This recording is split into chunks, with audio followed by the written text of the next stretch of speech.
পার্কের ভিতরে আমার বেস্ট ফ্রেন্ড মিতুকে এক ছেলে চুমু খেলো। আমি তা দেখে 420 ভোল্টের শক খেলাম।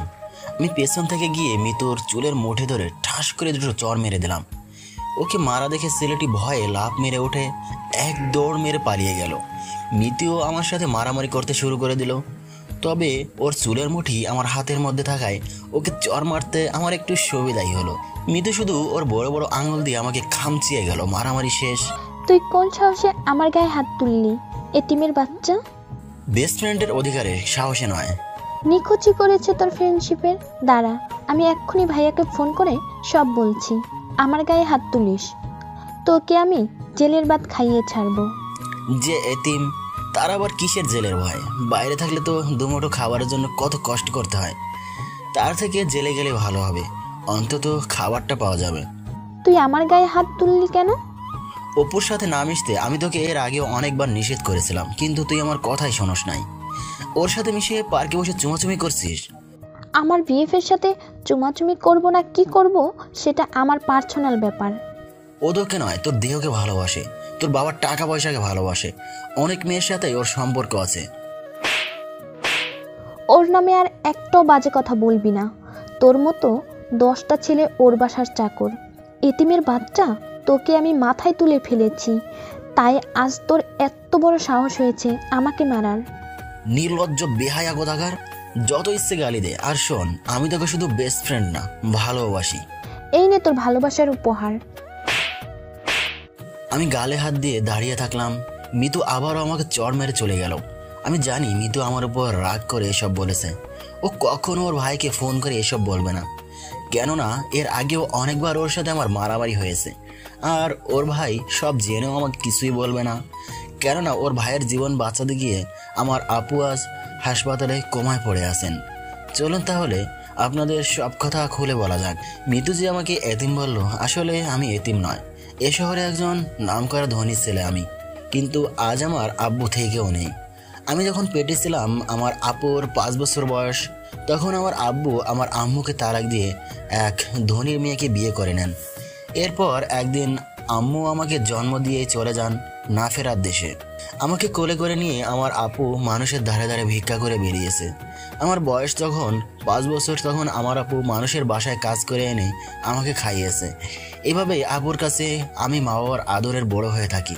আমি যখন 9-এ উঠলাম, তখন আমার আপুর মানুষের বাসায় কাজ করা ছেড়ে দিয়ে গার্মেন্টসে চাকরি নিল, কেননা আমার আপু ছিল অনেক সুন্দরী।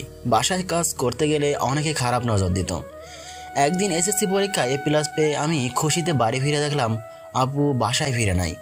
আপুর কাছে শুধু একটা ভাঙা বাটন ফোন রয়েছে।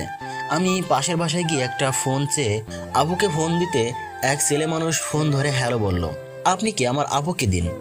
তোমার আপু হাসপাতালে, তুমি এই হাসপাতালে চলে এসো। আমি গিয়ে দেখলাম আপু বেডে শুয়ে আছেন।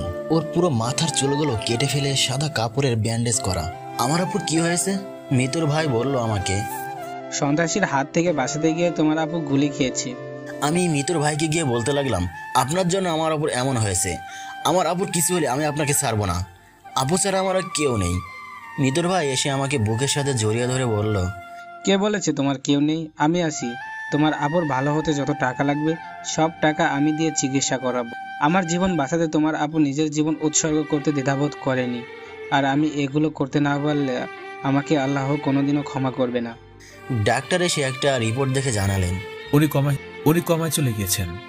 ভালো হওয়ার কোনো সম্ভাবনা নেই বলে চলে, মাত্র 1%। আমি আপুকে জড়িয়ে ধরে কান্না শুরু করলাম। আপু কিছুই বলছে না। দেখলাম শুধু ওর চোখের কোণায় দিয়ে 2 ফুটো জল বেরিয়ে আসলো। সেই থেকে মিতুর ভাই আমার আপুকে দেখার জন্য একজন নার্স রেখেছেন এবং সমস্ত চিকিৎসার দায়িত্ব উনি নিয়েছেন। আমি অনেকক্ষণ পার্কে বসে থেকে বাড়ি যাওয়ার জন্য বের হয়ে রাস্তায় যেতেই কিছু পুলিশ এসে আমাকে অ্যারেস্ট করলো। সরি আবির, আমার কিছু করার নেই। উপর থেকে অর্ডার তোমাকে অ্যারেস্ট করার। এবার আমার বোন আমাকে নয়, ডাইরেক্ট থানার SI এর নিকট নারী নির্যাতনের কমপ্লেন করেছি। আমাকে ক্ষমা করে দিও, আমি নিরুপায়। তবে তোমার জন্য আমি সাজাটা কমিয়ে দেওয়ার ব্যবস্থা করতে পারি। আমি সব বুঝতে পেরে আমার 2 হাত সামনে বাড়িয়ে দিলাম। মিতুর ভাই আমাকে হ্যান্ডকাপ না পরিয়ে বলল, তার দরকার নেই, তুমি এমনি চলো। আমি জিপে বসে ভাবছি, কতদিন মিতু আমাকে চর মেরেছে বিনা দোষে, বিনা কারণে। কই, আমি তো কারো কাছে কমপ্লেনও করি নাই। আর আজও আমার বিরুদ্ধে কমপ্লেন করে আমাকে পুলিশে ধরিয়ে দিল। আমাকে জেলের ভেতরে ঢুকিয়ে মিতুর ভাই বলল, তোমার যখন যা দরকার হয় আমাকে বলো। আমি সব ব্যবস্থা করে দেব, আর তোমার নিম্ন শ্রেণী 1 মাস জেল খাটতেই হবে। আমি কিছু না বলে মিতুর ভাইকে বললাম, আপনি শুধু আমার আপুকে দেখে রাখবেন প্লিজ। আর আমার তো সামনে এইচএসসি পরীক্ষা, জেলের ভিতরে যদি আমার পড়াশোনার ব্যবস্থা করে দিতেন। আচ্ছা, সব করে দেব। বলে মিতুর ভাই ওনার চেয়ারে গিয়ে বসলো। আমার জেলে থাকতে কোনো সমস্যাই হলো না। প্রতিদিন ক্যালেন্ডারে তারিখ গুনতাম কবে মাস হবে, জেল থেকে বেরিয়ে আপুকে দেখব। এভাবে একটি মাস পার হয়ে গেল। আমাকে জেল হতে মিতুর ভাই ছেড়ে দিয়ে বললেন, এই টাকাগুলো রাখো, এখানে 50,000 আছে।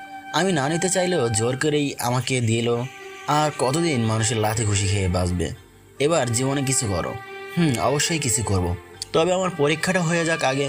বের হয়ে আসছি আর ভাবছি, টাকাগুলো যদিও ব্যবসা করার জন্য সামান্য, তবুও আমার মতো এতিমের কাছে এই টাকাগুলোর অনেক। এই টাকাগুলো দিয়েই আমি আমার ভাগ্যটা লিখব। আপু সুস্থ হলে ভালো একটা ঘরে ওর বিয়ে দিব, আর আমার বেঈমান বাবাকে সব বুঝিয়ে দিব। কিছুদিন পর আমার এইচএসসি পরীক্ষা শুরু হয়ে গেল। আমার আর মিতুর সিট পাশাপাশি পড়েছে। আমি চুপ করে মাথা নিচু করে বসে রইলাম। আমার ক্লাসের কয়েকজন বন্ধু এসে বলল, তুই টেস্ট পরীক্ষায় কলেজের সব থেকে ভালো রেজাল্ট করলি, এরপর কোথায় হারিয়ে গিয়েছিলি জানিস? আমরা সহ কলেজের সব স্যারেরা তোকে কত খুঁজেছি। সব স্যারেরা ধরে আছেন তুই কলেজের মুখটা উজ্জ্বল করবি, আর তুই কিনা এতদিন পর পরীক্ষা হলে এসে হাজির হয়েছিস। কি হলো, কিছু বলিস না যে? আমি এতদিন জেলে ছিলাম, 5 দিন হলো ছাড়া পেয়েছি। আমার কথা শুনে সবাই যেন আকাশ হতে পড়ল। এতদিন জেলে ছিলি মানে? এসব কি বলিস, মজা নিতেছিস নাকি? না, সত্যি বলছি, আমি এতদিন জেলে ছিলাম। কিন্তু জেলে কেন, কিসের জন্য? আমার ভাগ্যের লিখন, একদিন তোদের সব বলবো। স্যার খাতা হাতে রুমে প্রবেশ করলেন, যে যার জায়গায় গিয়ে বসলো। আমি যেদিকে তাকাই সবাই দেখে আমাকে কেমন চোখে যেন তাকিয়ে দেখছে। ওরা হয়তো ভাবছে জেল খেটেছে নিশ্চয়ই বড় ধরনের অপরাধী ছেলেটি, কিন্তু কেউ তো আর জানে না আমার বেস্ট ফ্রেন্ডকে খারাপ কারো কাছ থেকে বাঁচাতে গিয়ে রাগের বশে দুটো চর মারার ফলে জেল খেটেছি আমি। স্যার খাতা এবং প্রশ্ন দিলেন। পরীক্ষার প্রশ্ন মতো না পাওয়ার আগে যতটা দুশ্চিন্তায় ছিলাম, প্রশ্ন পেয়ে তা দূর হয়ে গেল।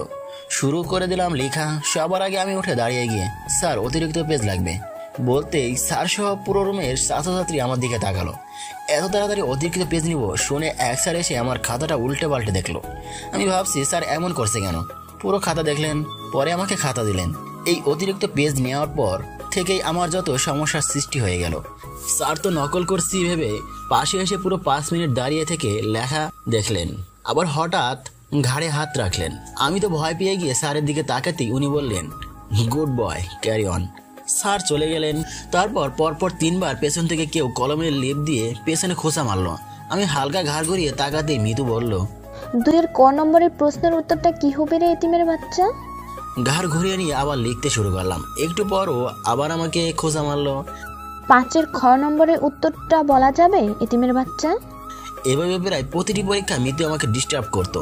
আমি শুধু একটাই কথার উত্তর দিতাম, এতিমের বাচ্চা। শেষ পরীক্ষা দিয়ে সব বন্ধুরা এসে বলল, চল সবাই আজকে পরীক্ষা শেষে ঘুরতে যাব। আমি কিভাবে ওদের বলবো আমার কাছে ঘুরতে যাওয়ার মতো টাকা নেই। মিতুর ভাই আমাকে যে টাকা দিয়েছে তা আমার ভাগ্য লিখতে, বন্ধু বান্ধবের সাথে আড্ডা মাস্তি করতে নয়। ওরা বলে যে যার জায়গায় গিয়ে বসলো। আমি পকেটে হাত দিয়ে দেখলাম মাত্র 20 টাকা রয়েছে। 20 টাকা গাড়ি ভাড়া দিয়ে 10 টাকা গাড়ি ভাড়ার রাস্তা হেঁটে বাড়ি যাবো বলে 20 টাকা নিয়ে এসেছিলাম। পরীক্ষা শেষ, সবাই এসে ধরলো, চল তোকে যেতেই হবে। না, আমার কাজ আছে, তোরা যা। ওরা সব চলে গেল। আমারও ইচ্ছে হচ্ছিল ওদের সাথে যাই, কিন্তু সেটা তো আর আমার ভাগ্যে নেই। মন খারাপ করে বাসায় গেলাম। হঠাৎ বালিশের নিচে আপুর ভাঙা বাটন ফোনটি ধরতেই আমার মন খারাপ মুহূর্তেই মধ্যেই খারাপ হয়ে গেল। মনে হচ্ছে আজ আমি পৃথিবীর সবচাইতে খুশি। হ্যালো আবির, কোথায় তুমি? বাসায় ভাইয়া। তোমার আপু কোমা থেকে বের হয়ে এসেছেন। এইমাত্র হাসপাতালের নার্স ফোন করে জানালেন আমায়। আমি যাচ্ছি, তুমি চলে এসো। মাসুদ ভাইয়ের কথা শুনে আমার খুশিতে চোখে পানি চলে আসলো। দৌড়ে গিয়ে দেখি মাসুদ ভাই আপুর পাশে বসে আছেন। আমি গিয়ে আপুর দিকে চেয়ে থাকলাম। আপুর চোখ বেয়ে জল পড়ছে। আমারও।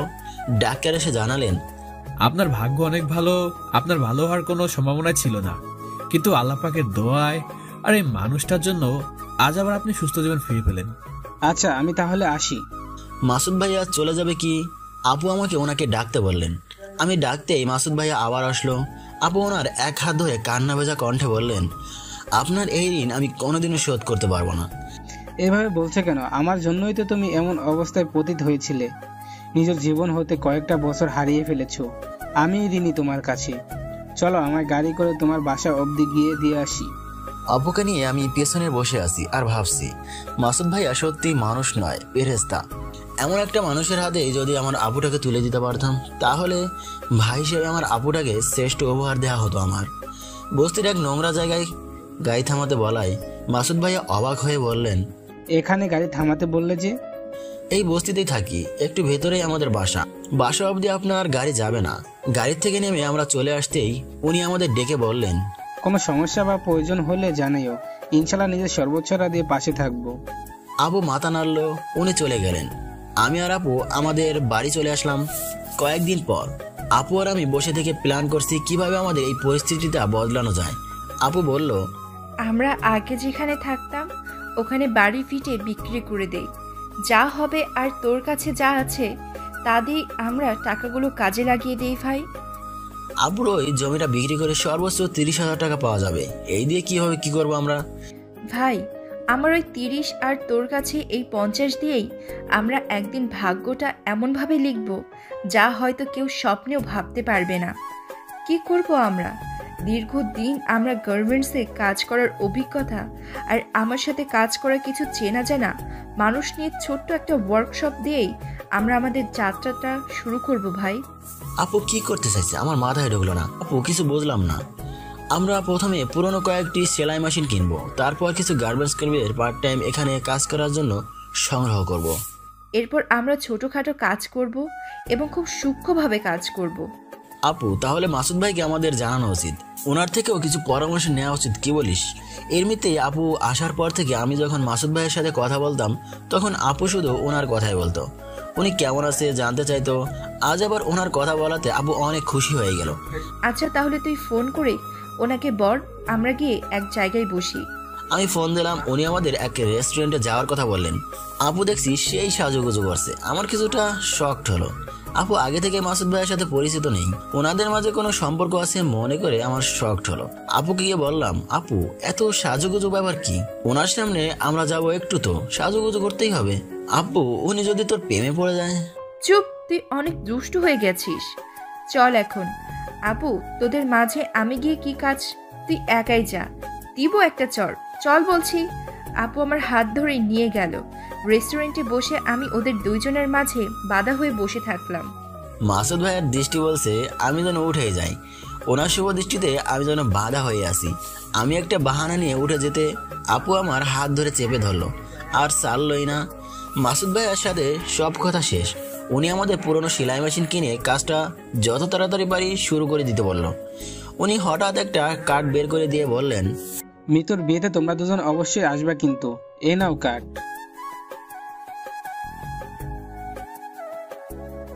কার্ড খুলে দেখলাম মিতুর বিয়ে অপুর সাথে। আমি পুরো শক খেয়ে গেলাম। এমন বাজে ছেলের সাথে মাসুদ ভাই মিতুর বিয়ে কেন দিচ্ছে? আপু ছিল তাই মুখ পুরে কিছু বলতেও পারলাম না। বাসায় এসে কেমন যেন আমার মনটা ছটফট করছে।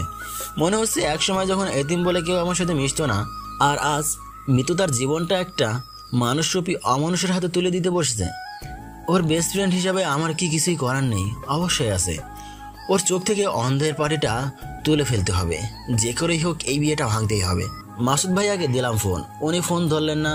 আমি ওনার থানায় চলে গেলাম, গিয়ে সব বলে দিলাম এবং সত্যি কিনা তার প্রমাণ দিতে আপুর সাথে সম্পর্ক করার সব মেয়েদের সাথে ওনার কথা বলিয়ে দিলাম। বাসায় গেলাম, একটু পর আপু বলল, তোর ফোন। কে আপু? কি জানি, একটা মেয়ে তোকে চাই, কথা বলবে না। ফোন ধরতেই এলোপাতারি গাল শুরু করে দিল। তোকে জেলের ভাত খাইয়েও কি শিক্ষা হয়নি? আবারও আমার পিছনে লেগেছিস।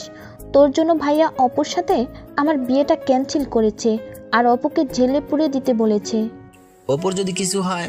আমি আস্তে করে ফোনটা কেটে দিয়ে বলছি, তাই রে নাই রে ওরে। অমনি আপু আমার কানের উপরে চিপটা টেনে ধরে, রেস্টুরেন্টে এমন কেন করছিলা আমার মিষ্টি ভাই? আপু লাগছে তো, ছাড় না প্লিজ।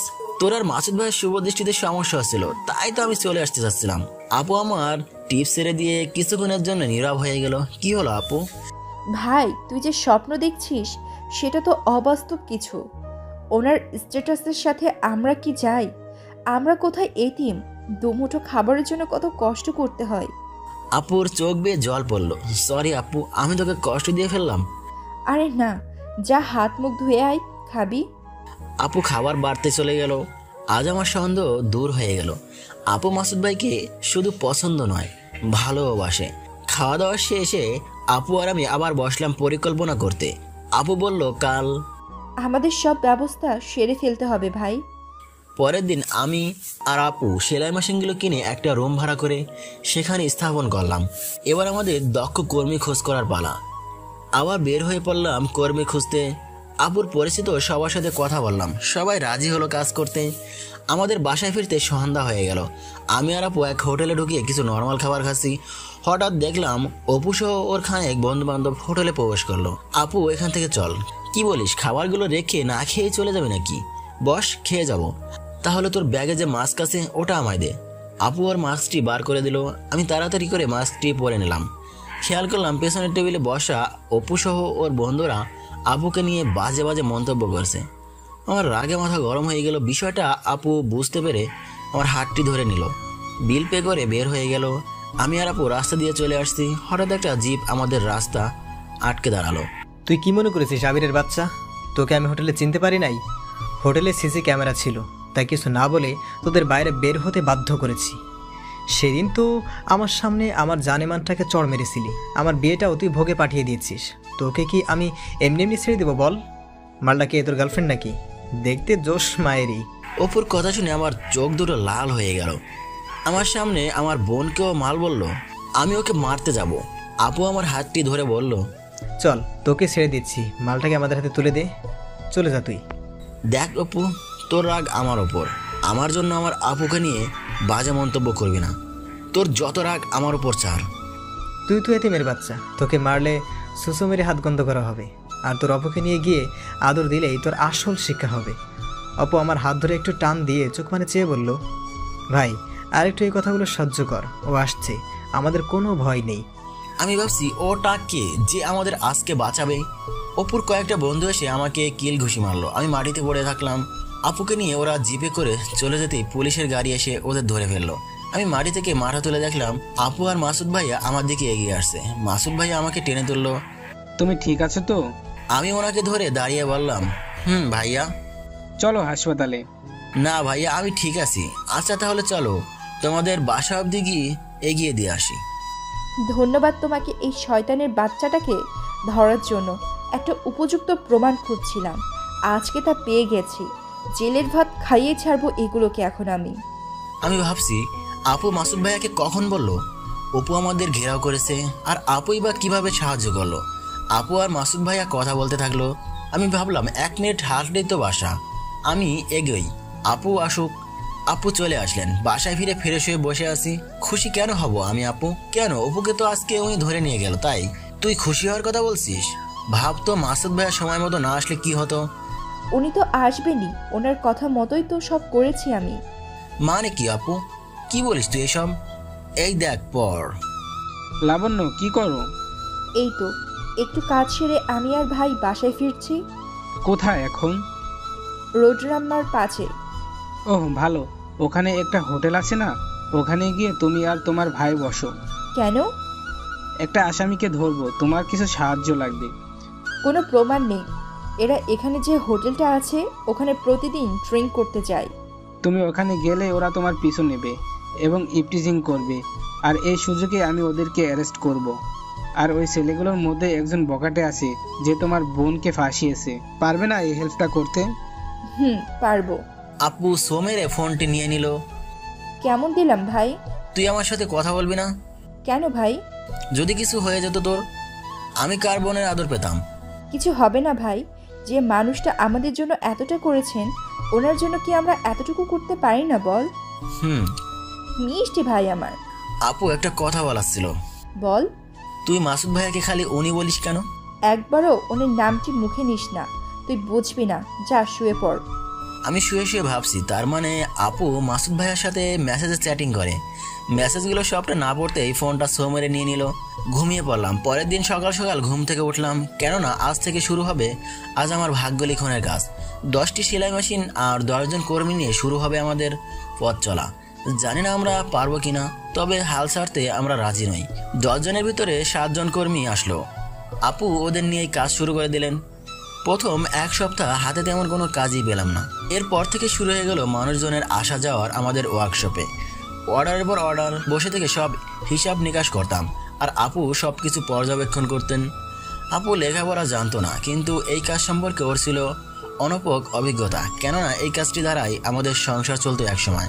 আপু ওর সর্বত্র দিয়ে সবাইকে কাজ ভালো করে বুঝিয়ে দিত। যারা কাজ করতো তারাও ছিল অর্ধবয়স্ক মহিলা, একসময় গার্মেন্টস কর্মী। মাত্র 1 মাসের মধ্যে কাজের মান ভালো হওয়ায় এদিকে ওদিকে ছড়িয়ে পড়ল বস্তিতে ছোট একটা ওয়ার্কশপে সুনাম। 1 মাসে আমাদের মূলধন ডাবলে পরিণত হলো। ভাই বলছিলাম না, যা আছে তাই যথেষ্ট আমাদের ভাগ্যটা লেখার জন্য। আপু, আমাদের আরও একটা পথ পাড়ি দিতে হবে ভাই। আমরাও একদিন আমাদের বেঈমান বাপটার সামনে গিয়ে দাঁড়াবো ওনার প্রতিদ্বন্দ্বী হিসেবে। আপু কাল তো আমাদের রেজাল্ট দেবে পরীক্ষার, ভয় হচ্ছে খুব আমার। কিছু হবে না ভাই আমার, তোর রেজাল্ট ভালো হবে, আমি তা জানি। পরের দিন বাটন ফোনটি দিয়ে রেজাল্টের জন্য ডায়াল করলাম। ফোনে মেসেজ আসলো, যা দেখে আমি হুররে বলে চিল্লায় উঠলাম। আপু সহ যারা কাজ করেছিলেন সবাই এগিয়ে আসলো। কি হয়েছে ভাই? আপু, আমি A+ পেয়েছি। ভাই বলছিলাম না তুই ভালো রেজাল্ট করবি? আপু, আমার রেজাল্টের জন্য মাসুদ ভাইয়ার অনেক অবদান রয়েছে। ভাই। আপু বললো কেন? ও না জেনে শুনে বললো। ভাই তো বলায় অবাক হয়েছিস তাই তো? আসলে উনি আমায় সব বলেছেন। আপু ফোন করে মাসুদ ভাইয়াকে জানাই, কি বলিস? আমি ফোন করে রেজাল্টের কথা বললে মাসুদ ভাইয়া আমাকে কনগ্রাচুলেশন জানালো। আমি ভাবছি কি করে বলবো মিতুর রেজাল্ট কি, পেটে আসলে মুখেও বলতে পারলাম না। উনি বললেন মিতু কান্না করছে, ওর একটাই ফেল আসছে। কোনটা ফেল আসছে? ICT নাম। আমি কিছুক্ষণ নীরব হয়ে রইলাম, কেননা মিতু ICT MCQ দিতে গিয়ে আমায় বারবার পেছন হতে কলম দিয়ে খোঁজা মারছিল। ওই দিনই পরীক্ষা শেষে বুঝে গেছিলাম ও খারাপ রেজাল্ট করবে ICT-তে। ও রেজাল্টের জন্য আমিও কিছুটা দায়ী, কিন্তু নিজেকে দোষ দিয়ে কি লাভ? ও তো ওর ওপরের আমার সব অধিকার কেড়ে নিয়েছে। ভাই ফেল করেছে মিতু, আর তুই মন খারাপ করলি যে? এমনি আপু। ওহো, তাহলে ভাই আজকে সবাইকে ছুটি দিয়ে চল বাসায় যাই। আচ্ছা আপনাদের ছুটি আজকে, সবাই অনেক খুশি হয়ে গেল। আর শুনুন, কালকে একটু সকালে সকালে আসবেন, আমার ভাইয়ের পাশ করা উপলক্ষে মিষ্টি খাওয়াবো আপনাদের। বাসায় এসে ফ্রেশ হয়ে বসে আছি, হঠাৎই আপু এসে হাসতে লাগলো। ভাই, ও ভাই। কি হয়েছে, এত খুশি কেন? ও না, আমার বিয়ে করতে চাচ্ছে। মানে ওটাকে? আরে উনি মানে? ওহ, মিতুর ভাই। আপুর কথা শুনে আমি অবাক হয়ে গেলাম। মাসুদ ভাই আমার আপুকে বিয়ে করবে? আপু মজা করছিস না তো? না ভাই, সত্যি। আর উনি আজকে আমার সাথে বিকালে দেখাও করবে বলেছে। ভাই তোর কি হলো, মন খারাপ করলি যে? আপু, আমার ছেড়ে চলে যাবি তুই? আমার তো কেউ নেই, আমি অনেক একা হয়ে যাব, তাই খারাপ লাগছে। আচ্ছা ভাই, তাহলে ওনাকে আমি না করে দিই? না আপু, এমন মানুষ তুই কখনোই পাবি না। মাসুদ ভাই এত বড় লোক, তবুও কোনো অহংকার নেই মনে। তুই হয়তো জানিস না আপু, উনি যে এত ব্যস্ত থাকতেন, তবুও প্রতিদিন 2 থেকে 3 ঘন্টা হাসপাতালে গিয়ে তোর পাশে বসে থাকতেন। উনি একদম মাটির মানুষ, ওনাকে না করা ঠিক হবে না। সত্যি আপু, আমরা লাকি। আচ্ছা চল, খাবি? খাওয়া দাওয়া সেরে ফেললাম। ভাই যা, তাড়াতাড়ি বার হয়ে নে, উনি মেসেজ দিয়ে ওই হোটেলটাতেও যেতে বলেছে। আমি কিছু না বলে আপুর মুখের দিকে তাকিয়ে রইলাম। ভাবছি এই যে গো এমন মেয়ে থাকে যে কিনা তার ভালোবাসার মানুষকে ডেকেছে আর ভাইকে সাথে নিয়ে যাবে বলেছে। আপু তুই একটা... কি বল? না থাক, আর যা, বের হ। আমি তো পাগল যে তোর সাথে যাব। তুই যা, মাসুদ ভাইয়া তোকে একা ডেকেছেন। ভাই একটা কথা বলি, আমার না একা একা থাকতে শরম পাচ্ছে। ও মেসেজ সারাক্ষণ কথা বলো আর এখন শরম পাচ্ছে, তাই না? তুই অনেক পেকে গেছিস। দাঁড়া, ওনাকে তোর জন্য একটা দেখতে বলবো আজ। যা যা বলিস। আমি চলে আসলাম, এসে মনে মনে বলছি, দেখতে বলার কি আছে, ওনার বোনই তো আছেন। তুই বিয়ে কর, তারপর তোর ননদটাকে আমার করে দিস, তাই হবে। আপু বের হয়ে আমাকে বলে চলে গেল। আমি শুয়ে থাকলাম। সন্ধ্যার পর দরজায় আপু এসে ঠক ঠক করলো। আমি দরজা খুলে পুরাই অবাক। আমি এ কাকে দেখছি? কে আপনি? কাকে চাই? কুত্তা, আমি তোর আপু। ও আপু তুই? এগুলো কি বলেছিস? আর চুলগুলো এমন স্টাইল, ওরে বাবা, পুরাই হিরোইন দেখছি। মজা করছিস না তো? এগুলো নিয়ে ভিতরে চল। কি এগুলো? শপিং। এসে সব বার করে দেখছি। আপুকে মাসুদ ভাই অনেক কিছু কিনে দিয়েছে। ভাই কালকে তোকে এই বাসায় ওনার ডেকেছেন। কেন? আর আমি তো ওনার বাসা চিনি না। আপু আমাকে ঠিকানা দিয়ে বলল, আমাকে কারণ বলে নাই। আচ্ছা আপু, তাহলে কালকে সকালে আমি মাসুদ ভাইয়ের বাসায় যাব। আচ্ছা। রাতে শুয়ে শুয়ে ভাবছি অনেকদিন পর কাল মিতুকে দেখতে পাবো। সকালে ঘুম থেকে উঠে ওনার বাসায় চলে গেলাম। বাসায় ঢুকতে এক কাজের মানুষ আমাকে বসতে বললেন। মাসুদ ভাইয়া কোথায় গেছে বলেন উনি একটু বাইরে গিয়েছেন, একটু পরেই আসবেন। আমি মনে মনে শুধু মিতুকেই খুঁজছি। বাড়ির দিকে এদিক ওদিক তাকিয়ে কোথাও দেখছি না। একটু পর একটা গান শুনতে পেলাম। পাশে তাকাতে দেখছি পেছন দিয়ে মিতু বাহিরে কোথাও যাচ্ছে। কাক যতই চিল্লাক না কেন তার সুর কখনো কোকিলের মতো হয় না। ও আমার কথা শুনে বুঝতে পারলো আমি ওরই বাড়িতে এসে ওকে কিছু বলছি। আমার কাছাকাছি এসে, কি বললি আবার বল, মুখ সামলে কথা বলবি। আর তুই আমার বাসায় কেন? তোকে বাসায় কে ঢুকতে দিয়েছে? এখনই বের হয়ে যাবি নাকি তোর গালে দুটো চড় মেরে গরম করে দিয়ে ঘাড় ধাক্কা দিয়ে বার করে দিব? আমি নিজের ইচ্ছা আসি নাই, ঠিক আছে? আমি মিতুর কথায় পাত্তা না দিয়ে বরং সোফায় নড়ে ছড়ে ভালো করে বসলাম। ওরা সহ্য হলো না আমায়, আমাকে চড় মারতে যাবে কি। অমনি মাসুদ ভাইয়া এসে হাজির হয়ে গেল। এগুলো কি হচ্ছে মিতু? বাসায় আসা মেহমানদের সাথে এমন ব্যবহার কে শিখিয়েছে তোমায়? ক্ষমা চাও ওর কাছে। মিতু রাগ দেখিয়ে কোথায় যাবে বলে ঠিক করেছিল, তা না যে ওর রুমে চলে গেল। আবির, ওর ব্যবহারে কিছু মনে করো না তুমি। না, কিছু মনে করি নাই। মাসুদ ভাইয়া কাজের মানুষকে কফি নিয়ে আসতে বললেন। আমিও বললাম, ভাইয়া আমাকে ডেকেছেন যে? আসলে তোমার আপুর আর আমার বিষয়টা হয়তো তুমি জানো। আমি তোমার আপুকে আমার বাসায় বউ করে আনতে চাই। তুমি কি বলো, রাজি আছো? ভাইয়া আপনি কি আর আমার কি, মানুষ কি বলবে? যে দায় বলুক, আমার তাতে যায় আসে না। তুমি রাজি কি? ভাইয়া আপনি তো জানেনই, আমি আর আপু সবে 1 মাস হলেও একটা ওয়ার্কশপ খুলেছি। আবুকে বিয়ে দেওয়ার মতো সামর্থ্য তো এখনো আমার নেই। তোমার কোনো খরচ করতে হবে না। তোমার আপুর সাথে আমার বিয়েটা একটা হোটেলে বুক দিয়ে হবে, আর যা খরচ তা আমার। তুমি রাজি কিনা? আমি রাজি হয়ে গেলাম। উনি বললেন, আগামী সপ্তাহে এই দিনে সব ব্যবস্থাটি করে ফেলি, কি বলো? আবুকে বলে ডেটটা করা উচিত। তোমার আবুকে বলেছি, ও বলেছে তুমি যা বলবা তাই হবে। আচ্ছা তাহলে ডেস্ক ফিক্স করে ফেলুন। সবকিছু ঠিকঠাক হয়ে গেল। চলো তোমার বাসায় অবধি গিয়ে দিয়ে আসি। আমি না করলেও উনি আমাকে গাড়িতে করে নিয়ে আসলেন। আমি গাড়ি বের হতে বাইর হলাম। একটুখানি দূরে দেখলাম আপু দাঁড়িয়ে আছেন। মাসুদ ভাইয়াও গাড়ি থেকে নেমে দাঁড়িয়ে থাকলেন। আমি আপুর কাছে আসছি আর ভাবছি আমাকে এগিয়ে দেওয়ার জন্য আসল কারণ তাহলে এটাই। আপুর কাছাকাছি এসে পাশ দিয়ে চলে যেতে লেগে বললাম, নে হয়েছে, এবার চলে আয়, সব ঠিক হয়ে গিয়েছে। আপু একটু লজ্জা পেয়ে গেল এবং আমার সাথে চলে আসলো। আপুর সাথে বসে আপুকে সব বললাম। রাতে শুয়ে শুয়ে ভাবছি মিতু আমার উপর এতটা রাগ পুষে রেখেছে। মাসুদ ভাই ঠিক সময়ে না আসলে আজ হয়তো আমার গাল সত্যি জ্বর মেরে লাল করে দিত। তবে একটা জিনিস ভেবে অবাক হচ্ছি, অপু তো জেলে, অপুর সাথে ওর বিয়ে ঠিক হয়ে তা ভোগে গেল। ও কোথায় একটু মন খারাপ করবে তা নয়, উল্টো মনের সুখে গান গাইছে। ব্যাপার কি? কয়েকদিন পর বিয়ের সব আয়োজন শেষ, কাল বিয়ে। মাসুদ ভাই বললেন, তুমি আর তোমার আপু আজকেই হোটেলে চলে যাও, ওখানে আমার অনেক আত্মীয় স্বজন গিয়েছে। আমি বেশ কিছু টাকা সাথে করে নিয়ে আপুকে নিয়ে চলে আসলাম। মাসুদ ভাই জানালো, ওখানে আমার গাড়ির ড্রাইভার আছেন, ওনাকে সব বলা আছে, তুমি ওনার সাথে আজ শহরে চলে যাও। কেনাকাটা করে আসতে আসতে হয়তো সকাল হয়ে যাবে। আমি গেলাম, সব কিছু কিনে নিয়ে সকালেই ফিরলাম। আপুকে সাজানোর কিছু জিনিসপত্র দ্বিতীয় যে রুমে রয়েছে ওখানে গেলাম। রুমে ঢুকতে মিতু আমাকে দেখে কিছুটা চমকে গেল। তুই এখানে কেন? যা বের হ। আর আমার ভাইয়ার বিয়েতে তোকে কে দাওয়াত দিয়েছে? তুই কেন এসেছিস? আমাকে কেউ আসতে বলেনি, আর কেউ দাওয়াতও দেয়নি। আমি এসেছি আমার বোনের বিয়েতে। আমার কথা শুনে মিতু যেন আকাশ থেকে বলল, তোর বোন মানে? তোর বোন কে? একটু সাইডে যা, ওই যে ওটা আমার বোন। মানে তুই না এতিম? এগুলো কি বলিস?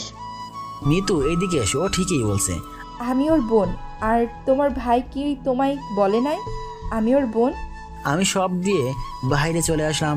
কাজী সাহেব এসে বিয়ে পড়াতে লাগলেন। নাম বলতেই এক ভদ্রলোক বললেন, কাজী সাহেব দাঁড়ান। তোমার নাম লাবণ্য? আপু মাথা নাড়লেন, তোমার নাম কি? আমি আমার মায়ের নাম বলতেই উনি কিছুটা চমকে ওঠে বললেন, তাহলে পাত্রীর বাবার নামের আগে কাজী সাহেব কেন মৃত নামটি বললেন? আমি ভাবলাম লোকটি কি আমার আব্বু বেঁচে আছে জানে নাকি, আর আমার আম্মুর নামটা কেন জানতে চাইলো। আসলে আমি যখন আমার মায়ের পেটে ছিলাম আর আপুর বয়স তখন 5 বছর, তখন আমাদের বাবা আমাদের মাকে তালাক দিয়ে অন্য একজনকে বিয়ে করে আমাদের ছেড়ে চলে যায়। সেই থেকে আমার আর আব্বুর চোখে আমার আব্বু মৃত। আমার সার্টিফিকেটেও মৃত লেখা আছেন, তাই কাজী সাহেব মৃত বলেছেন। কিন্তু আপনি কি, আপনার নাম কি? লোকটা মাথা নিচু করে থাকলে আমি আবারও জানতে চাইলাম, আপনি কে, কি হলো বলুন? আরে ওনাকে চিনো না? উনি হলেন এই শহরের বিশিষ্ট ব্যবসায়ী শফিক সাহেব। আমার আর বুঝতে বাকি রইল না, উনি হলো আমার সেই মৃত বাবা। আমি চরম ক্ষোভে বলতে শুরু করলাম, আপনারা সবাই শুনুন, টাকা পয়সাওয়ালা কোটিপতির মেয়েকে বিয়ের লোভে নিজের স্ত্রীর পেটে 8 মাসের সন্তান ও 5 বছরের একটা মেয়েকে রেখে তালাক দিয়ে চলে যাওয়ার আমারও আপুর মৃত বাবাটি আর কেউ নয়, উনি হলেন। অমনি আপু পেছন থেকে এসে আমার মুখটি চেপে ধরে বললেন, চুপ কর ভাই। আপুর হাতটি সরিয়ে, না আপু, বলতে দে আমায়। এতদিন নিজের ছেলে মেয়ের কোনো খোঁজ খবর নেই, আর আজকে মেয়ের বিয়ের নামে আগে মৃতবেলায় পিতার পরিচয় নিয়ে এসেছেন। আমি সহ বিয়ের বাড়ির সবাই আমার পিতার নামের বেঈমানটাকে অপমান করে অনেক কথা শুনিয়ে দিলাম। ভাই হাজার হলেও উনি আমাদের বাবা, আমাদের জন্মদাতা। আপু তুই চুপ কর, উনি আমাদের কিসের বাবা? জন্ম দিলে কি বাবা হয়ে যায়? উনি পিতা হিসাবে কি দায়িত্ব পালন করেছেন যে আমাদের পিতা হবেন উনি? আমার পিতা ও মাতা একমাত্র তুই, আর কেউ নয়। আপু তুই আমার সব। একটু পর উনি সহ আমার সৎ মা চলে গেলেন। আপু এসে আমাকে জড়িয়ে ধরে কান্না করলেন। মাসুদ ভাইয়া এসে বললেন, লাবণ্য শান্ত হও। কাজী সাহেব আবার আপুর বিয়ের কাজ শুরু করে দিলেন। বিয়ে পড়ানো শেষ, এখন খাওয়া দাওয়া হবে। আমি একটা জিনিস ভেবে পাচ্ছি না, মিতুকে সেই সকালে আপুর সাথে রুমে দেখলাম, ও কোথায় গিয়েছে? মনে মনে খুঁজছি কিন্তু পাচ্ছি না। অতঃপর মিতু সবার বান্ধবীদের দেখা মিলল খাবার টেবিলে। আমি খেয়াল করে দেখলাম মিতুর সাথে যারা বসে আছে একটাও আমার চেনা পরিচিত কেউ নয়। আমি অপরদিকে এক টেবিলে খাবার দিচ্ছি, হঠাৎ মিতুর এক বান্ধবী আমায় ডেকে বলল, তুমি আবির না? হুম। আরে চিনতে পারো নাই আমাকে? একদিন না তুমি আমি মিতু একসাথে তোমাদের কলেজে গিয়ে আড্ডা দিয়ে আসলাম। আসলে আমার তো মনে পড়ছে না। ও আচ্ছা, আমি আবার একটু এদিকে আসলাম। কিরে মিতু, আবিরের সাথে কথাই বললি না যে? ও না তোর বেস্ট ফ্রেন্ড? ঝগড়া করেছিস নাকি? মিতু কিছু না বলেই খেতে লাগলো। খাওয়া মিতু, একটা কথা বলবো তোকে। দেখ, আবির আগে কত খ্যাত ছিল, এখন অনেক স্মার্ট হয়েছে, তাই না? কেন, তোর কি পছন্দ হয়েছে আবিরকে? ডাক দিয়ে বলবো যে তুই প্রেম করবি ওর সাথে? আরে না, এগুলো কি বলিস? তাহলে চুপ করে খা। খাওয়া দাওয়া শেষ। আপুকে এখন মাসুদ ভাই আর বাসায় নিয়ে যাওয়ার পালা।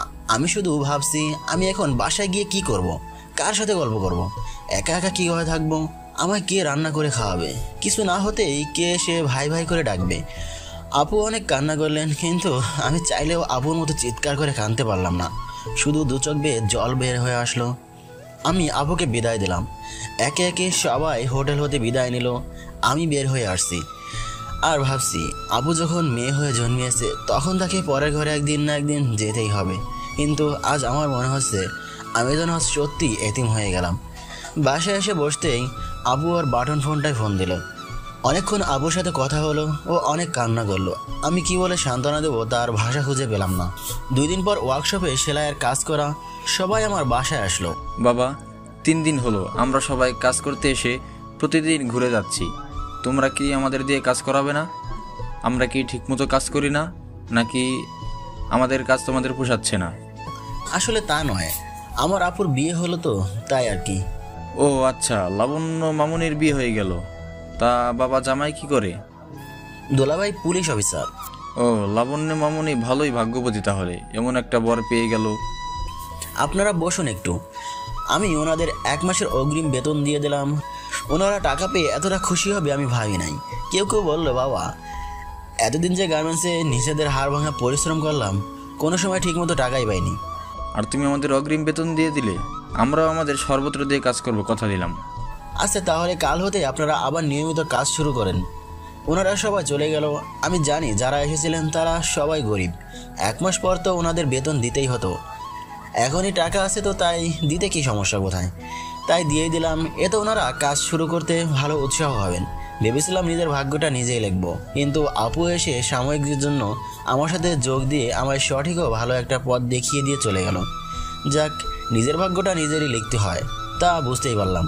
পরের দিন আমি সব কাজ দেখাশোনা করছি। আপু ফোন দিয়ে বলল, ভাই আজ 4 দিন হলো তোরে দেখি নাই, আয় না আজকে আমার বাসায়। অনেক কাজ না হলে আমি যেতাম ভাই। আচ্ছা আমি তাহলে বিকালে যাব। আমার যাওয়ার কথা শুনে আপু অনেক খুশি হলো। বিকালে আপুর বাসায় চলে গেলাম।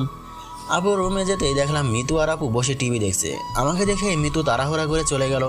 মিতুকে চলে যাওয়া দেখে আমি বললাম, রাগলে অনেক সুন্দর লাগে। ও দাঁড়িয়ে গিয়ে কিছু বলতে যাবে কি, আপু নে এগুলো রাখ।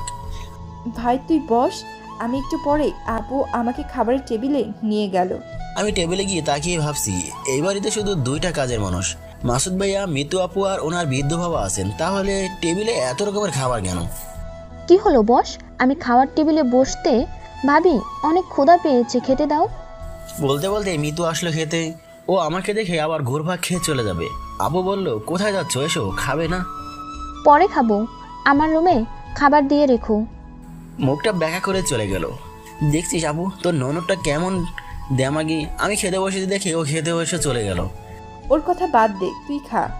আপু আমাকে অনেক রকমের খাবার দিল, যেগুলো আমার আজ অবধি খাওয়াই হয়নি। খাবার মুখে দিয়ে মনের অজান্তে চোখ বেয়ে চলে আসলো জল। আবুকে লুকিয়ে চোখের জল মুছে বললাম, আপু রান্না অনেক স্বাদ হয়েছে। খাওয়া দাওয়া শেষে ভাবছি আসলেই আমার আপু অনেক ভাগ্যবতী, তাই হয়তো এমন একটা বাড়ির বউ হতে পেরেছে। খাওয়া দাওয়া শেষে আপুর রুমে গিয়ে টিভি দেখছি। একটু পর আপু আসলো, টিভির রিমোটটা নিয়েও ও সিরিয়ালে দিল। কি আপু তুই এই 4 দিনে সিরিয়াল দেখা শুরু করে দিয়েছিস? আসলে ভাই আমি না, মিতু প্রতিদিন এসে আমার সাথে বসে সিরিয়াল দেখতো, ওর সাথে সাথে আমিও একটু দেখতাম আর কি। ও আচ্ছা, তা আজ যে আসছে না দেখতে? আসবে কি করে, তুই আসছিস যে। ভাই শোন না, মিতু না আমার উপর অনেক খুশি হয়েছে।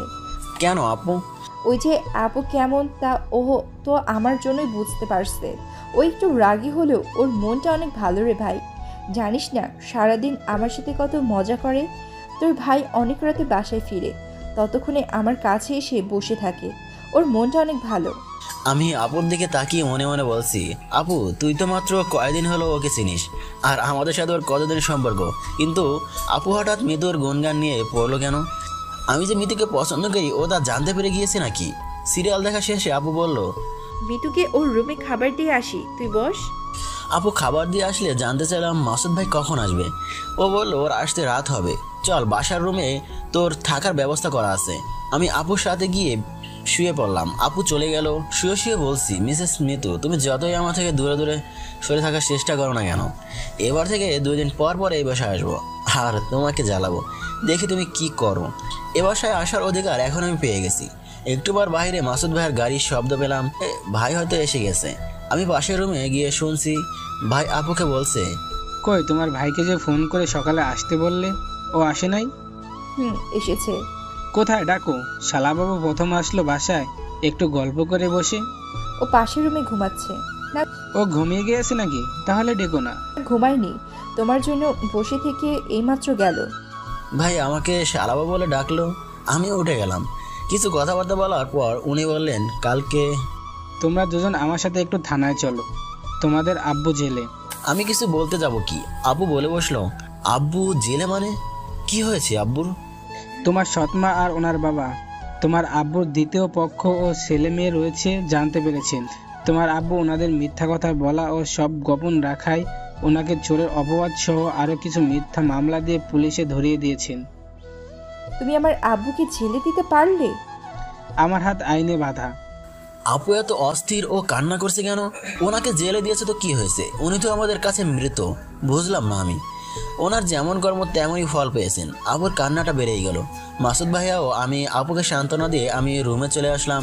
পরের দিন সকালে উঠতে মিতু আমার রুমে কফি নিয়ে আসলো। আমি তো পুরোই অবাক, মিতু আমার জন্য কফি নিয়ে এসেছে, ব্যাপার কি? আমি উঠে বলতে লাগলাম, সকাল সকাল ঘুম থেকে উঠেই কার মুখ যে দেখলাম, মনে হয় আজকে দিনটা একদমই বাজে যাবে। কই দেখি তো আজকে সূর্যটা কোন দিকে উঠেছে। আমার কথা শুনে মিতু রাগে কফি টেবিলে রেখে চলে গেল। আমি কফি খেয়ে দেখলাম আজকের কফি স্টার্টটা একটু আলাদা। বিছানা হতে উঠে ফ্রেশ হয়ে রান্নাঘরের দিকে যেতে দেখলাম মিতু রান্না করছে। কি ব্যাপার, মিতুও কি রান্না পারে নাকি শখের বসে রান্না করছে? আপু ও ভাইয়াকে দেখলাম বাসায় নেই। রান্নাঘরে গিয়ে মিতুর কাছে জানতে চাইলাম সব কোথায় গেছে।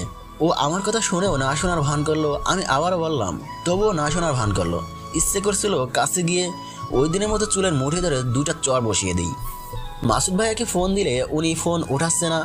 পরে বাড়ির বাইরে এক কাজের মানুষের কাছে জানতে চাইলে বলে ওনারা হাসপাতালে গিয়েছেন, কে যেন অসুস্থ তাই দেখতে। কোন হাসপাতালে গিয়েছে যে আমাকে বলে নাই? আমি তো জানি না। রুমে চলে আসতে রান্নাঘরে উকি মেরে দেখি রান্না প্রায় শেষ। মিস মিতু, এতদিন তুমি আমার সাথে কথাই বলো নাই, দেখি আজ কথা বলো কিনা। রুমে গিয়ে দরজা হতে অন্যমুখ হয়ে আমি শুয়ে এলাম। শুয়ে শুয়ে ভাবছি কখন মিতু এসে আমায় বলবে ওঠ রান্না শেষ, খাবার রেডি, খাবি চল। একটু আর বুঝতে পারলাম মিতু আমার রুমে প্রবেশ করছে। ও এসে আমাকে কিছুই বলছে না, কি যেন করছে। আমি ঘাড় ঘুরিয়ে দেখি ও সব খাবার আমার রুমে নিয়ে এসেছে। সব রেখে ও চলে গেল। আমি জিব্বাতে কামড় মেরে বলছি, তুই যদি আমার বোনের ননদ না হতি তাহলে আজ এই সুযোগ মিস করতাম না। তোর এত এগো দেমাক সব মাটিতে মিশিয়ে দিতাম। শুধু তোর সাথে কিছু করলে আমার বোনের সংসারটা ভেঙে যাবে বলে কিছুই বললাম না। খেতে বসে দেখছি ভালোই রান্না করেছে মিতু, তার মানে ও রান্না পারে। আর যদি নাই বলে তাহলে মাসুদ ভাইকে কে রান্না করে খাইয়েছে? নিশ্চয়ই মিতুই। এরপর মাসুদ ভাই আমাকে ফোন করে বলে, আবির তোমার আপু একটু অসুস্থ হয়ে পড়েন, তাই তোমার আপুকে নিয়ে সকাল সকাল একটু হসপিটালে এসেছি। তুমি তখন ঘুমিয়েছিলে তাই ডাকাডাকি করিনি। আসবে তুমি? না আমি যাবো না, আচ্ছা রাখি বলে মাসুদ ভাই ফোন রেখে দিলেন। আমি শুয়ে টিভি দেখছি আর ভাবছি উনি আমার কে, তাই যাব আমি? আমার কেউ না উনি। শয়তানি করে টিভির ভলিউমটা বাড়িয়ে দিলাম। ভাবছি মিতু এসে বিরক্ত হয়ে কিছু বলবে। কি হলো, ও আসছে না কেন? রুম থেকে বের হতে দেখলাম মিতুর বান্ধবী এসেছে। আপুর বিয়ের দিন যে মেয়েটা আমার সাথে কথা বলছিল ওই মেয়েটা এসেছে। গিয়ে দেখি একটু ভাব জমানো যায় কিনা। হাই, কেমন আছেন? আরে আবির তুমি? ভালো আছি, তুমি কেমন আছো? এই তো ভালো। তা কখন এসেছেন? এই তো 5 মিনিট। আর তুমি আমাকে আপনি করে বলছো কেন? বুঝলাম অল্পতে এটাকে পটিয়ে ফেলা যাবে। আচ্ছা আপনি বলায় আমার অভ্যাস, তো এখন থেকে তুমি করে বলছি। মিতুর বান্ধবীর সাথে বসে জমিয়ে গল্প করতে শুরু করে দিলাম। মিতু উঠে বলল, তুই বস, আমি ফাইলটা আর কফি নিয়ে আসছি। মিতু চলে গেল, আমিও গল্প করতে থাকলাম। একটু পর মিতু একটা ফাইল আর কফি নিয়ে আসলো। আমি কফি খেতে খেতে বললাম, কিসের ফাইল এটা? আমি আব্বুর থানার পাশ দিয়ে যাব, তাই আব্বু থানা থেকে ফোন করে আমাকে বললেন যে মিতুর ভাই আজকে থানায় আসবেন না, ফাইলটা নিয়ে যেতে, তাই এসেছি আর কি। তার মানে তোমার আব্বু কি পুলিশ? আব্বু থানার এসআই। আমি কফি হাতে উঠে আসতে ওর বান্ধবী বলল, কি হলো? কোথায় যাচ্ছেন? না আসলে আমার একটু কাজ আছে আর কি। উঠে আসতে মিতু মুচকি হাসি দিল। ও হয়তো কিছুটা বুঝতে পেরে মনে মনে বলছে, এখন উঠে পালাচ্ছিস কেন? মারবি না লাইন? পটাবি না আমার বান্ধবীকে? আমি রুমে এসে কফি খাচ্ছি আর ভাবছি, তার মানে মিতুর ভাইকে মিতুর বান্ধবীর বাবাই ওই দিন আমায় অ্যারেস্ট করতে বলেছিল। ভাগ্যিস আমি বেশি দূর এগোইনি, তার আগেই সব জানতে পেরে গিয়েছি। একটু পর আপু আসলো। আপুর মনটা খারাপ, তাই আমি অন্য কিছু না বলেই বললাম, আপু আমি বাসায় চলে যাব। আপু কিছু বলার আগেই মিতুর বান্ধবী বলল, চলুন আমি আপনাকে আমার গাড়িতে করে ড্রপ করে দিয়ে আসি। যে ভয়ে চলে যেতে চাচ্ছি সেই ভয়টাই আবার সাথে যাবে বলছে। আপু বলল, আমি ওকে বলে রুমে গেলাম। বিকালে ভাইয়া আপু আমি মিলে অনেক ঘোরাঘুরি করলাম। মাসুদ ভাইয়া বেশ কিছু আমাকে শপিংও করে দিলেন। উনি বললেন, তোমরা বাসায় যাও, আমার থানায় একটু কাজ আছে। আমি আর আপু চলে আসলাম।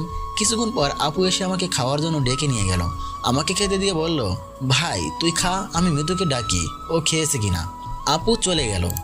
একটু পর এসেই বলল, মাথা মনে হয় 100 ডিগ্রি গরম, চোখে জল আর রাগে কটমট করছে মহারানী।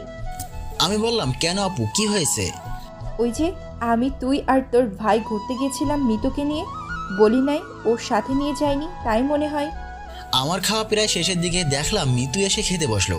আপু কিছু দিতে গেলে বলে উঠল, আমার হাত আছে, আমি নিয়ে খেতে পারি। আপু আমার দিকে তাকিয়ে মুচকি হাসি দিল। আমিও বুঝলাম মিতুর মটকাটা আজ বেশ গরম, ওকে কিছু বলা যাবে না। খাওয়া দাওয়া শেষ, আপুর সাথে বসে বসে টিভি দেখছি আর গল্প করছি। একটু রাত হয়ে গেলে আমি আমার রুমে ঘুমাতে চলে আসলাম। মাঝরাতে বুঝতে একটু একটু পারছি আমার বুকের উপর বারবার কে যেন হাত রাখছে। আমি ঘুমের ঘরে সরিয়ে দিচ্ছি, তবুও আবার হাত দিচ্ছে। আমার ঘুম ভেঙে গেল। পাশে কেউ আছে কিনা হাত দিয়ে দেখতে গিয়ে দেখলাম কে যেন শুয়ে আছে। আমি লাফ দিয়ে উঠে টেবিল ল্যাম্পোস্টটা জ্বালিয়ে দিলাম। এ কি মিতু তুই? মিতু ওর মুখ হাত দিয়ে বলল, একদম চুপ থাক। তুই আমার বিছানায় কেন মিতু? আর রুমের দরজা তো অফ, কি করে ভিতরে আসলি তুই? তোর আগে এসেছি, আর কি জন্য এসেছি সেটা এখন বোঝাবো তোকে। দেখ মিতু, তুই যদি ভাবিস যে আমার রুমে এসে উল্টো পাল্টা কিছু করে তোর ভাইয়াও আপুর কাছে আমার খারাপ বানাবি, তাহলে তুই চরম ভুল করবি। কেননা এটা আমার থাকার রুম, আর ওনারা কিছুই বিশ্বাস করবে না, বরং উল্টো তোকেই খারাপ ভাববে। মিতু আমার কথা শুনেই হা হা করে হেসে দিল। আমি অবাক হয়ে ওর দিকে চেয়ে রইলাম। মাত্র 2 দিন কথা বলেই তুই আমার বান্ধবীরাকে পটিয়ে ফেলেছিস। ও তোকে ভালোবেসে ফেলেছে। সন্ধ্যায় আমাকে ফোন করে তোর নাম্বার চাইলো, তাই ভাবলাম নিজের হাতে। মিতুর কথা শুনে আমি একটু হাসি দিয়ে মনে মনে বলছি, যে আমার মূল্যটা এতদিন বোঝে নাই, তার সঙ্গে জীবনটা আমি পার করবো না। মাত্র দুদিনে আমার বিষয়ে সবটা জেনেই যে আমাকে ভালোবেসেছে তার সাথে আমি গ্রহণ করব। তুই হাসিস কেন? এমনি। আচ্ছা, মিতু আমার আরও কাছে আসতে থাকলো। দেখ মিতু, আর কাছে আসার চেষ্টা করবি না, নইলে আমি ভাইয়া আপুকে ডাক দিব। ও কিছু না শুনে আমার কাছে আসতে থাকলো। আমি কি করব বুঝতে পারছিলাম না, তাই আজকেও আবার ওই দিনের মতো মিতু ঠাস করে একটা চর বসিয়ে দিলাম। আজ আর ওই দিনের মতো আমার সাথে মারামারি না করে ও বসিয়ে দিল এক চিৎকার। ওর এক চিৎকারে পুরো বাড়ি যেন কেঁপে উঠলো। আমি ভয় পেয়ে মিতুর মুখটা চেপে ধরলাম। এটা তুমি কি করলে মিতু? ভাইয়া আপু এসে দরজায় ঠক ঠক করতে লাগলো। কি হয়েছে ভাই? দরজা খোল আবির, দরজা খোল। আমি কি করব ভেবে পাচ্ছি না। অবশেষে মিতুর মুখে ছেড়ে দিয়ে দরজা খুলতে গেলাম। দরজা খুলে মিতুর দিকে তাকাতেই দেখলাম এই কয়েক সেকেন্ডে ওর চুলগুলো এলোমেলো করে ফেলেছে, ওড়নাটিও মেঝেতে ফেলে দিয়েছে। ভাইয়া আপু রুমে প্রবেশ করতেই মিতু গিয়ে মাসুদ ভাইয়াকে জড়িয়ে ধরে কান্নার নাটক শুরু করে দিল। ভাইয়া, আবির আমাকে জোর করে, আমি রাজি হইনি দেখে এই দেখ চর মেরেছে। সি আবির, এগুলো কি? আমাকে মারতে গেলে আপু ধরে ফেলেন মাসুদ ভাইয়াকে। আপুকে ঝাটকানি মেরে ফেলে দিয়ে আমার কাছে মারতে এসেই হঠাৎ থেমে গিয়ে বলেন, তুমি এখনই এই বাড়ি থেকে বের হয়ে যাবা, নাইলে আমি তোমার গায়ে হাত তুলতে বাধ্য হব। ভুলে যাব তুমি আমার শালা বাবু। আমি চলে আসছি আর ভাবছি আজ মিতু মাসুদ ভাইয়ের কাছে সত্যিই আমাকে খারাপ প্রমাণ করেই ছাড়লো। আমার জন্য আপুকে মাসুদ ভাইয়ের কত কথাই না এখন শুনতে হবে। এসব কি হয়ে গেল? মিতুর কেমন ভালোবাসা বুঝলাম না। একটু আগেই বলল আমি নাকি অমূল্য সম্পদ, যা এতদিন ওর হাতে কাছে ছিল। আর এখন কি চাল দিল যে এ বাড়িতে যাওয়ার আর আমার মুখটাই রইল না। বাসায় আসলাম, কিছুই ভালো লাগছে না। আজ 4 দিন ওয়ার্কশপের মানুষদের কাছে কাজ আসলে ঘুরিয়ে দিয়ে যাচ্ছি। আপুর সাথে কোনো কথাই নেই। মিতু আসলে আমার জীবনটাকে বিষিয়ে দিচ্ছে। ওর ভালোবাসার জন্যই ওই দিন পার্কে ওর সাথে অমনটা করেছিল। ও আমাকে জেলে দিল, তবুও আমার কোনো রাগ হয়নি ওর ওপর। ইচ্ছে করেনি ওর উপরে কোনো প্রতিশোধ নিতে। 5 দিনের দিন দেখলাম আপু বিস্কেট নিয়ে বাসায় চলে এলো। আপু কি হয়েছে তোর? ভাই তুই আসার পর থেকে ওনার সাথে আমার কথা কাটাকাটি হতো মিতুকে নিয়ে। কাল রাতে ওর সাথে অনেক ঝগড়া হয়। রাতে আমাকে বাড়ি হতে বার করে দিয়েছিল, কিন্তু ওর রাত কোথায় যাব, তাই বাড়ির বাইরে রাতটা কাটিয়ে আজকে চলে আসলাম। আমার আর সহ্য হলো না। মিতু আজ শুধু আমার নয়, আমার আপুর জীবনটাও নিয়েও খেলছে। এবার ওকে দাঁত ভাঙার জবাব না দিলেই নয়। আমি রাগে কটমট করে যাব কি? না ভাই, তুই কিছু করলে আমার সংসারটা পুরো ভেঙে যাবে। আমরা বরং ধৈর্য ধরি, ওনার রাগ কমলে সব ঠিক হয়ে যাবে। আমি থেমে গেলাম। এখানে তো মাসুদ ভাইয়ের কোনো দোষ নেই। নিজের বোন যদি নাটক করে বা ভাই শুনে অন্য তার বোনকে কেউ রেপ করতে চেয়েছে, তাহলে সে কি চুপ থাকবে? থাকবে না। যা দোষ সব মিতুর। মিতুর সাহস ও অহংকার দিন দিন বেড়েই চলেছে। আমি ওকে উচিত শিক্ষা দিয়েই ছাড়বো। আপু অনেক কান্না করলো। আমি কি বলে সান্ত্বনা দিব বুঝলাম না। 2 দিন হলে আমি আর আপু ওয়ার্কশপে পুনরায় কাজ শুরু করে দিলাম। খুব ভালোই চলছিল, কিন্তু প্রতিদিন আপুর কান্না আমার ভালো লাগতো না। 10 দিন মাসুদ ভাইকে আপু ফোন করে চলে, উনি ধরে না। এভাবে আরও বেশ কিছুদিন হয়ে গেল। আমি আর আপু পথ চেয়ে বসে থাকলাম কবে মাসুদ ভাই এসে আমার আপুকে নিয়ে যাবে, কিন্তু উনি আসলেনই না। এরই মধ্যে আমার কলেজের ভর্তির ডেট চলে আসলো। কলেজে ভর্তি হয়ে গেলাম, কিন্তু আমি কলেজে শুধু ভর্তির দিন ছাড়া যাইনি। ভাই চল আজকে আব্বুকে দেখে আসি। উনি আমাদের পিতা, ভুল করেই ফেলেছেন। এখন উনি যথেষ্ট সাজা পেয়েছেন। আজ উনি আমাদের মতো এতিম। তুই ছাড়া, আমি ছাড়া ওনাকে জেলে দেখতে যাওয়ার মতো কেউ নেই। আব্বুকে দেখতে যাওয়ার কোনো ইচ্ছাই নেই আমার, কিন্তু আব্বুকে দেখতে গেলে মাসুদ ভাইয়ের সাথে আপুর দেখা হবে ভেবে আমি রাজি হয়ে গেলাম। কিছু খাবার কিনে নিয়ে আপুর সাথে রওনা দিয়ে দিলাম। থানায় পৌঁছে 15 মিনিট ধরে বসে আছি। মাসুদ ভাইয়া থানায় নেই। ওনার অনুমতি ছাড়া আব্বুর সাথে কেউ দেখাও করতে পারবে না। আপু মাসুদ ভাইয়ার বউ বললে আমাদের দেখা করার পারমিশন দিল না। আমি আপুর খাবারগুলো নিয়ে বসে থাকলাম। একটু পর মিতুর বান্ধবীর বাবা থানায় এসআই এসে আমার পারমিশন দিয়ে দিল। আপু আব্বুর কাছে গিয়ে কান্না আরম্ভ করে দিল। আমি একটু দূরে অন্যমুখ হয়ে দাঁড়িয়ে থাকলাম। ভাই এদিকে আয়, আপু ডাকছে। আমি তবুও গেলাম না। আপু আবারও ডাকলো। এবার গেলাম কাছে। যেতে আব্বু 2 হাত জোর করে ক্ষমা চাইতে যাবে, আপু ওনার হাতটি ধরে ফেললো। না আব্বু, তুমি পিতা হয়ে সন্তানের নিকট এভাবে হাত জোর করতে পারো না। উনি এবার আমার মাথায় হাত বুলিয়ে বললেন, বাবা ভালো থাকিস। আপু আব্বুকে খাইয়ে দিল। একজন এসে জানালো সময় শেষ, এবার আপনারা আসুন। অনুর আব্বু আমাদেরকে বলল ওনার আর 1 সপ্তাহ পর জামিন হবে। আমি আর আপু থানা হতে বের হতে আসতেই গাড়িতে করে মাসুদ ভাইয়া আসলেন। আপু ভাইয়াকে দেখে দাঁড়িয়ে গেলেন। কথা তো দূরে থাক, ভাইয়া আপুকে দেখেও না দেখার ভান করে চলে গেল। আপু আর আমি বাসায় চলে আসলাম। রাতে ঘুমাতে গিয়ে সত্যি আমার মনে হচ্ছে আব্বু আজ আসলেই আমাদের মতো এতিম। উনি না হয় একটা ভুল করেই ফেলেছেন, আমার উচিত ওনাকে মাফ করে দেওয়া। বলতে বলতে ঘুমিয়ে পড়লাম। 1 সপ্তাহ পর আপু আমাকে না বলেই বাসা হতে বের হয়ে কোথায় যেন যাচ্ছে। আমি ডাক দিয়ে কোথায় যাচ্ছে জানতে চাইলে আপু আমাকে কিছু বলে না। 2 ঘন্টা পর দেখছি আপু ও আব্বু বাসায় আসলো। আমি গিয়ে আব্বুর হাত চেপে ধরে ক্ষমা চাইলাম। উনি আমাকে বুকের সাথে জড়িয়ে ধরে কপালে একটা চুমু খেয়ে বলল, বাবা আমাকে ক্ষমা করে দিচ্ছিস তো? আব্বু এগুলো কি বলো? আজ মনে হচ্ছে আমি এতিম থেকে সব কিছু যেন আবার ফিরে পেলাম। কিন্তু মাঝখান হতে আমার আপুর সংসারটা ভেঙে যেতে বসেছে। জানি না মাসুদ ভাই আপুকে ওনার বাসায় আবার ঠাঁই দিবে কিনা। ভাই এখন হতে আমি আর আব্বু ওয়ার্কশপের কাজগুলো দেখব। তুই কলেজে যা, শুধু ভর্তি ছাড়া একদিনও কলেজে যাস নে তুই। কাল থেকে কলেজে যা তুই। আচ্ছা। পরের দিন কলেজে গিয়ে ক্লাসে বসে আছি।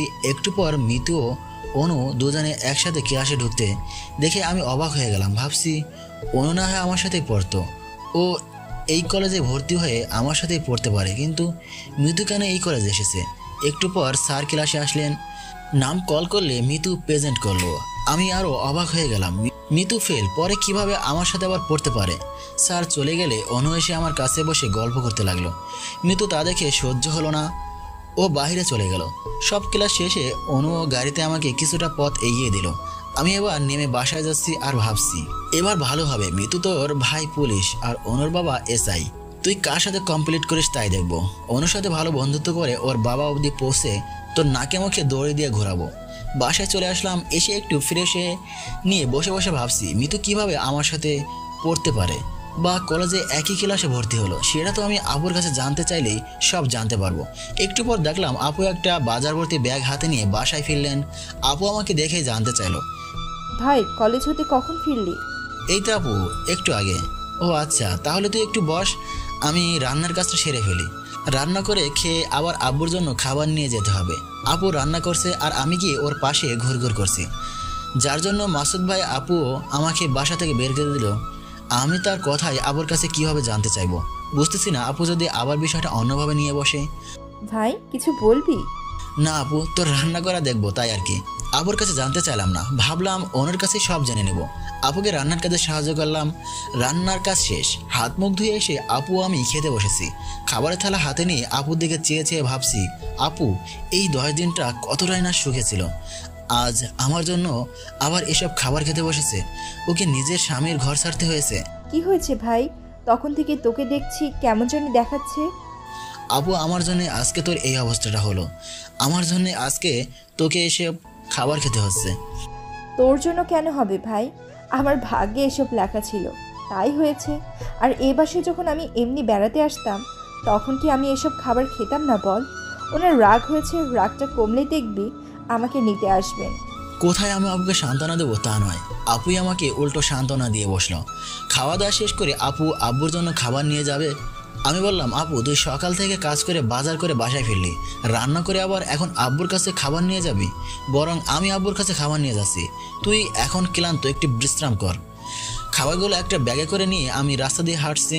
পেছন থেকে একটা গাড়ি এসে বারবার হর্ন বাজাচ্ছে। আমি রাস্তার একপাশে গিয়ে চলে যাওয়ার জায়গা করে নিচ্ছি, না যেও তবুও হর্ন বাজিয়ে যাচ্ছে। পেছনে ফিরে বলতে লাগলাম গাড়ি যাওয়ার মতো তো যথেষ্ট জায়গায় আছে, তবুও পেছন থেকে এসে এমন হর্ন বাজাচ্ছেন কেন?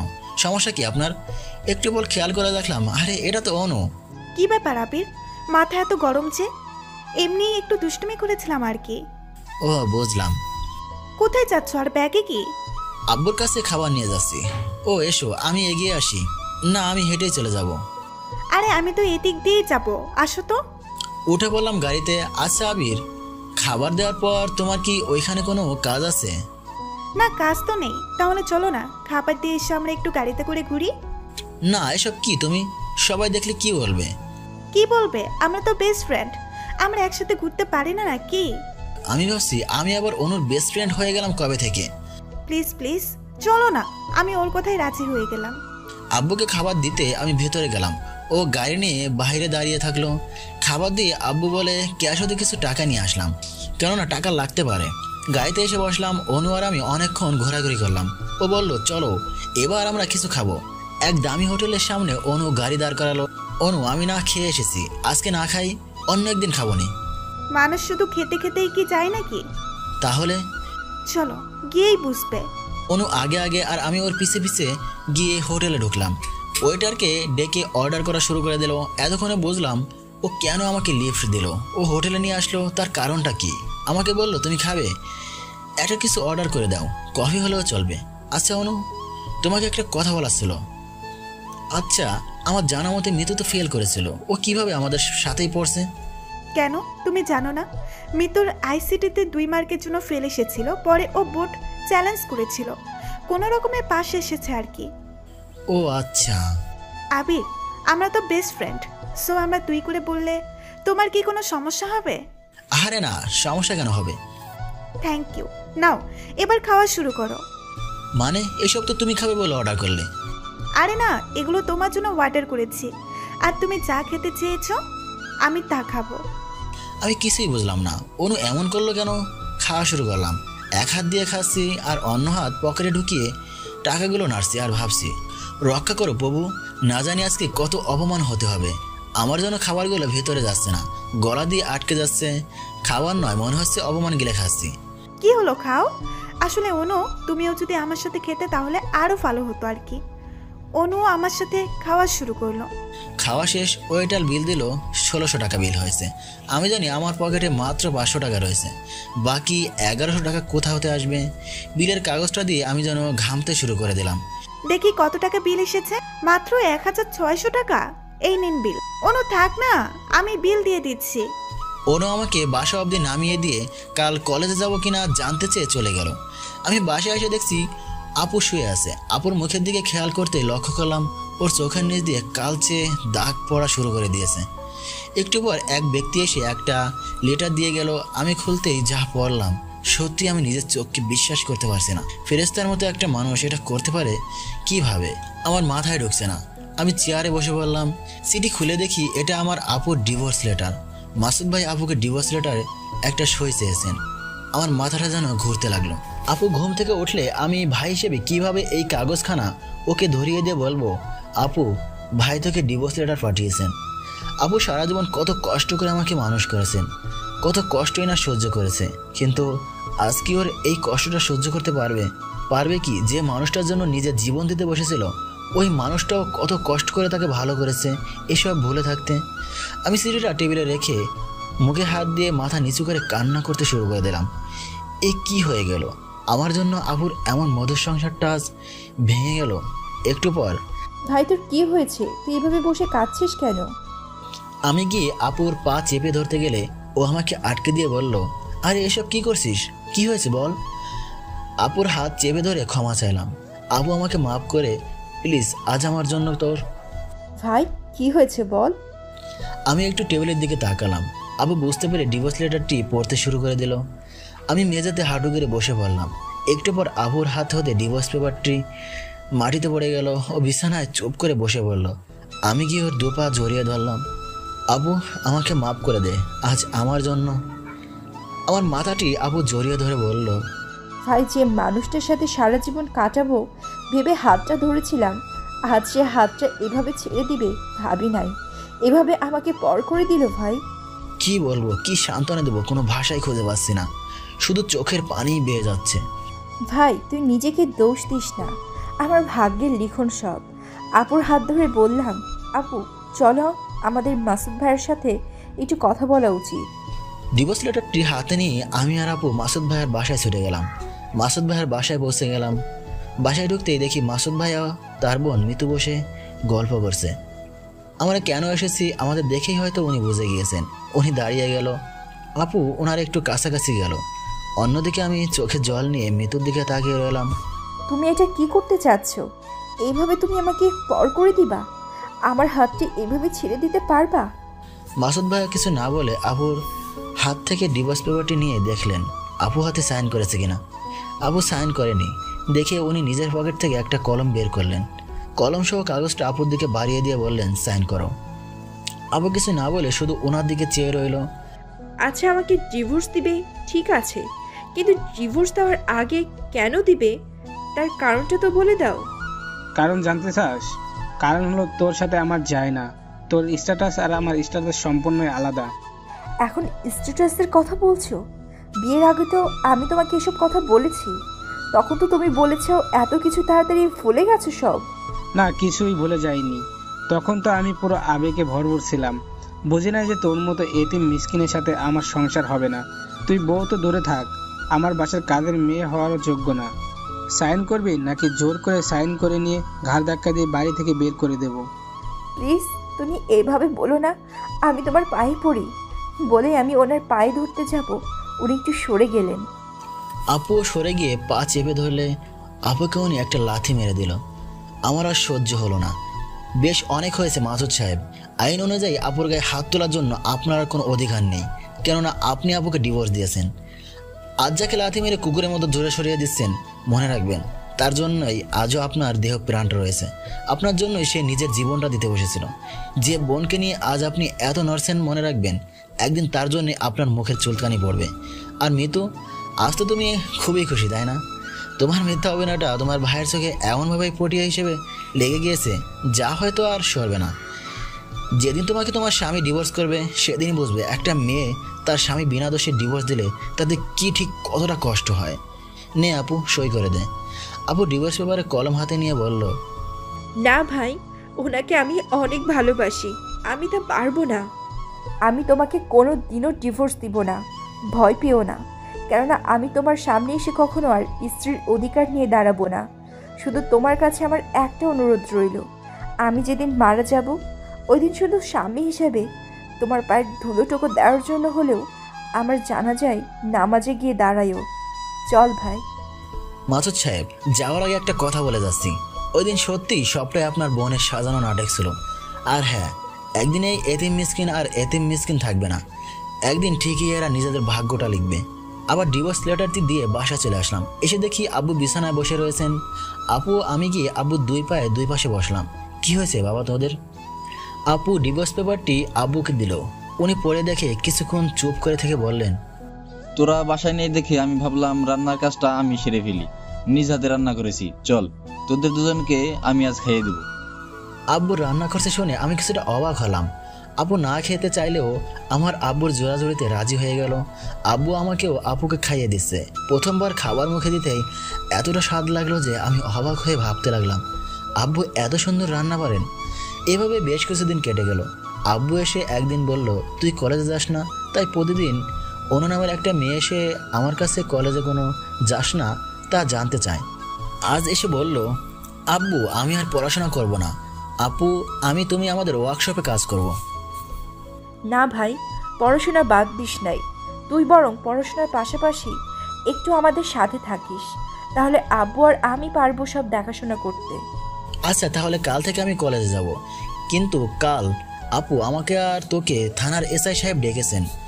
আব্বুর মামলার বিষয়ে কিছু কথা বলবেন। আমি সন্ধ্যায় ওনার বাসায় রওনা দিলাম। অনুর আব্বুর জন্য নিচের সোফায় বসে আছি। উনি আসলে বললাম, স্যার আমি অনুর বন্ধু, একটু দরকারে আপনার কাছে এসেছি। ও আচ্ছা, অনু তো বাসায় নেই, ওর বান্ধবীর বাসায় যাবে বলে গিয়েছে। বলো কি খাবে? না থাক স্যার, আসলে আমার দরকারটা। সেটা তো শুনবই। উনি একজনকে ডেকে নাস্তার জন্য কিছু নিয়ে আসতে বললেন। নাস্তা খেতে খেতে বললেন, বলো কি দরকার? আসলে অপু সহ ওর কয়েকজন বন্ধু আমার বোনকে ইফ্রিজিংয়ের দায়ে জেলে কেসে আটকে আছে। আমার আপু ওই কেসটা উইথড্র করবেন।